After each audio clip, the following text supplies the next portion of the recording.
बहुत समय पहले की बात है। एक ऋषि गुरुकुल में बालकों को शिक्षा प्रदान किया करते थे। उनके गुरुकुल में बड़े बड़े राजा महाराजाओं के पुत्रों से लेकर साधारण परिवार के लड़के भी पढ़ा करते थे।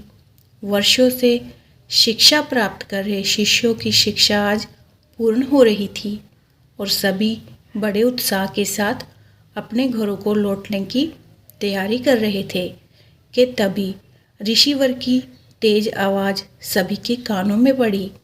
आप सभी मैदान में एकत्रित हो जाएं।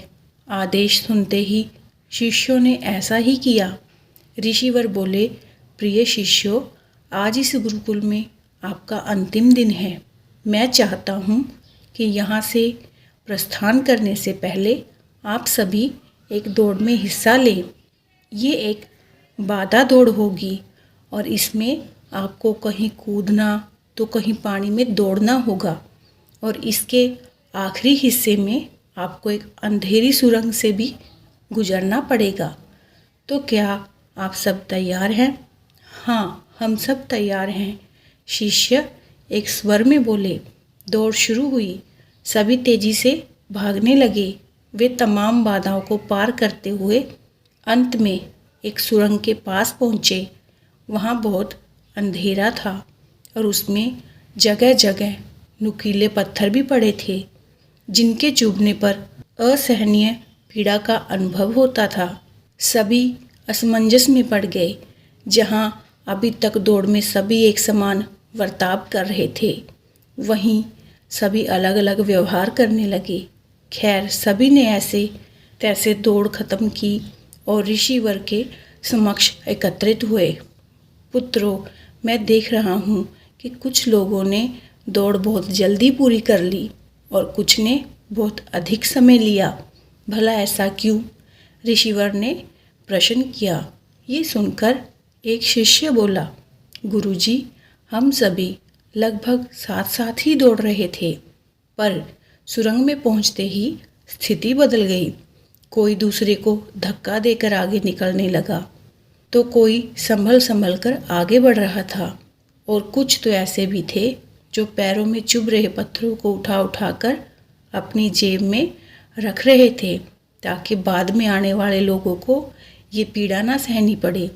इसलिए सब ने अलग अलग समय में दौड़ पूरी की। ठीक है, जिन लोगों ने पत्थर उठाए हैं वो आगे आए और मुझे वो पत्थर दिखाएं। ऋषिवर ने शिष्यों को आदेश दिया। आदेश सुनते ही कुछ शिष्य सामने आए और पत्थर निकालने लगे। पर ये क्या, जिन्हें वो पत्थर समझ रहे थे, दरअसल वो बहुमूल्य हीरे थे। सभी आश्चर्य में पड़ गए। ऋषिवर की तरफ देखने लगे। मैं जानता हूँ आप लोग इन हीरों को देखकर आश्चर्य में पड़ गए हैं। ऋषिवर बोले, दरअसल इन्हें मैंने ही उस सुरंग में डाला था और ये दूसरों के विषय में सोचने वाले शिष्यों को मेरा इनाम है। पुत्रों, ये दौड़ जीवन की भागम भाग को दर्शाती है, जहाँ हर कोई कुछ ना कुछ पाने के लिए भाग रहा है, पर अंत में वही सबसे समृद्ध होता है जो इस भागम भाग में भी दूसरों के बारे में सोचने और उनका भला करने से नहीं चूकता। अंत यहाँ से जाते जाते इस बात को गांठ बांध लीजिए कि आप अपने जीवन में सफलता की जो इमारत खड़ी करें, उसमें परोपकार की ईंटें लगाना कभी ना भूलें। अंत वही आपकी सबसे अनमोल जमा पूंजी होगी। तो ये थी हमारी आज की कहानी। उम्मीद है आप सबको पसंद आई होगी। अगर कहानी अच्छी लगी हो तो वीडियो को लाइक, शेयर और चैनल को सब्सक्राइब करना ना भूलिएगा।